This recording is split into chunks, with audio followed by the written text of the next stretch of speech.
ഇന്ന് സാബുമോൻ ക്യാപ്റ്റനായ ആദിലയ്ക്ക് വീടെല്ലാം ചുറ്റിക്കാണിപ്പിച്ചു കൊടുക്കുകയായിരുന്നു. സാധാരണഗതിയിൽ ഗസ്റ്റിന് ഹൗസ്മേറ്റ്സ് ആയിരുന്നു കാണിച്ചു കൊടുപ്പിക്കാറുള്ളത്. എന്നാൽ ഇത് നേരെ തിരിച്ചായിരുന്നു. എന്നിട്ട് പുറത്ത് കൊണ്ടുപോയതിനു ശേഷം ഈ വീടിനെ ഒന്ന് നോക്കൂ, എത്ര ഭംഗിയായിട്ടാണല്ലേ സെറ്റ് ചെയ്തിരിക്കുന്നത്. ഒന്ന് ഇമാജിൻ ചെയ്ത് നോക്കിയേ, രാവിലെ ലൈറ്റ് എല്ലാം വരുമ്പോൾ ഈ വീടിൻ്റെ ആ ഒരു ഭംഗിയും കാര്യങ്ങളുമെല്ലാം. എന്നിട്ട് ഇങ്ങനെ ക്യാമറ റോൾ ചെയ്ത് ഓരോ ഇടങ്ങളിലേക്ക് ഫോക്കസ് ചെയ്യുമ്പോൾ ഒന്ന് നോക്കിയേ, വളരെ കളർഫുള്ളായ അടിവസ്ത്രങ്ങൾ കാറ്റിലാടി നടക്കുന്നു. ഇനി മറ്റൊരു ആംഗിളിലേക്ക് നോക്കിയേ, കോർപ്പറേഷൻ ചവർക്കൂന പോലെയുണ്ട്. ഇനി ഒന്ന് ഇങ്ങോട്ട് തിരിഞ്ഞു നോക്കിയേ, എല്ലായിടത്തും നോക്കുമ്പോൾ നിങ്ങളുടെ അടിവസ്ത്രങ്ങളും മറ്റുമാണ് കിടക്കുന്നത്. ക്യാമറാമാൻ ഏത് ആംഗിളിലാണ് ഈ വീടൊന്ന് മര്യാദയ്ക്ക് ഷൂട്ട് ചെയ്യുക?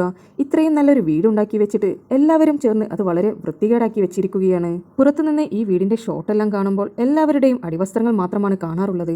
നിങ്ങൾക്കതൊക്കെ ഒന്ന് വൃത്തിയാക്കി വെച്ചുകൂടെ എന്നായിരുന്നു ക്യാപ്റ്റനോട് സാബുമോൻ പറഞ്ഞിരിക്കുന്നത്. ഈ മാരുതി സുസുക്കി കോർണറിന് എത്ര പൈസ ചിലവായിട്ടുണ്ടാവും അവരുടെ അഡ്വർടൈസ്മെൻറ്റിന് വേണ്ടി. അവർ അതൊന്ന് ടി-വിയിൽ കാണാൻ വേണ്ടി വെയിറ്റ് ചെയ്ത് നിൽക്കുമ്പോൾ നിങ്ങളുടെ ചവറുകൂന പോലെയുള്ള ഡ്രസ്സുകളാണ് അവിടെ ഇരിക്കുന്നത് കാണുന്നത്. അവർക്ക് സാമ്പത്തിക നഷ്ടമല്ലാതെ വേറെ എന്താ പറയുക? ഓരോ ദിവസവും അതിൻ്റെ മുതലാളി ഞങ്ങളുടെ ഏരിയ ഒന്ന് കാണട്ടെ എന്ന് വിചാരിച്ച് ടി-വിയിൽ നോക്കുമ്പോൾ അവർക്ക് കാണാൻ പറ്റുന്നത് നിങ്ങളുടെ കളർഫുള്ളായിട്ടുള്ള അടിവസ്ത്രങ്ങളാണ്. ഒന്ന് അതെല്ലാം എത്രയും പെട്ടെന്ന് ക്ലിയർ ചെയ്യണമെന്നാണ് സാബുമോൻ പറഞ്ഞിരിക്കുന്നത്. ആ സമയം ആദില പറഞ്ഞു, ചേട്ടാ എല്ലാവരോടും ഇത് എടുത്തു വെക്കാൻ പറയുന്നുണ്ട്, എന്നാൽ ആരും ചെയ്യുന്നില്ല എന്നാണ് പറഞ്ഞിരിക്കുന്നത്.